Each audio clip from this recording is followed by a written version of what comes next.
ఏపీకి పెట్టుబడులే లక్ష్యంగా సింగపూర్ లో పర్యటిస్తోన్నారు CM Chandrababu Naidu and team. AP Singapore business forum లో పాల్గొన్న ముఖ్యమంత్రి రాష్ట్రంలో పెట్టుబడులకు ఉన్న అవకాశాలను వివరించారు. సింగపూర్ లోని పలు ప్రాజెక్టులను సందర్శించి అక్కడి విధానాలపై అధ్యయనం చేస్తోంది సీఎం బృందం. సింగపూర్ పర్యటనలో భాగంగా ఆ దేశ వాణిజ్య పరిశ్రమల శాఖ మంత్రి డాక్టర్ టాన్ సీలింగ్ తో భేటీ అయ్యారు చంద్రబాబు. ఏపీ అభివృద్ధికి సంబంధించి చేపట్టిన ప్రాజెక్టులపై చర్చించారు.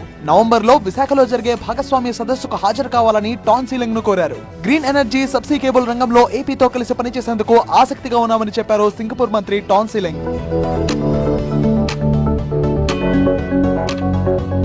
ఏపీ సింగపూర్ బిజినెస్ ఫోరం లో పాల్గొన్న చంద్రబాబు తమ ప్రభుత్వం తీసుకువచ్చిన కొత్త పారిశ్రామిక పాలసీలో స్పీడ్ ఆఫ్ డూయింగ్ బిజినెస్ వంటి అంశాలను పారిశ్రామికవేత్తలకు వివరించారు. Green energy, green hydrogen, defence, automobile రంగాల్లో పెట్టుబడులపై ప్రెజెంటేషన్ ఇచ్చారు. నవంబర్ లో విశాఖలో జరగనున్న పెట్టుబడుల సదస్సుకు సింగపూర్ దిగ్గజ కంపెనీలను ఆహ్వానించారు ముఖ్యమంత్రి చంద్రబాబు నాయుడు.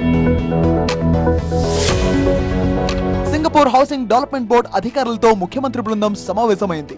ఏపీ అమరావతిలో చేపట్టే హౌసింగ్ ప్రాజెక్టుల్లో భాగస్వామ్యులు కావాలని సింగపూర్ హౌసింగ్ డెవలప్మెంట్ బోర్డును చంద్రబాబు కోరారు. పోర్ట్ ఆఫ్ సింగపూర్ సీఈఓతో భేటీ అయిన సీఎం సింగపూర్ భాగస్వామ్యంతో ఏపీ పోర్టులను తీర్చిదిద్దే అవకాశాలపై చర్చించారు. ఏపీ పోర్టుల్లో ఆపరేషన్స్, కార్గో హ్యాండ్లింగ్ వంటి అంశాల్లో ఆటోమేషన్, ఏఐ టెక్నాలజీని వినియోగించాలని భావిస్తున్న ప్రభుత్వం ఆ మేరకు సింగపూర్ విధానాలు ఉపయోగపడతాయి అన్న అంశంపై అధ్యయనం చేసింది. సింగపూర్ లో 10,000 కుటుంబాల నివాసం ఉండే బిడదారి ఎస్టేట్ ను సీఎం బృందం సందర్శించింది. సిటీ ఇన్ ఏ గార్డెన్ పేరుతో ఏర్పాటైన హౌసింగ్ ప్రాజెక్ట్ విశిష్టతలను ముఖ్యమంత్రికి సింగపూర్ అధికారులు వివరించారు. చెట్లు తొలగించకుండా, సహజ నీటి వనరులు దెబ్బతినకుండా చేస్తున్న నిర్మాణాలపై వివరణ ఇచ్చారు. సింగపూర్ లో స్పోర్ట్స్ స్కూల్స్ ను కూడా చంద్రబాబు బృందం పరిశీలించింది.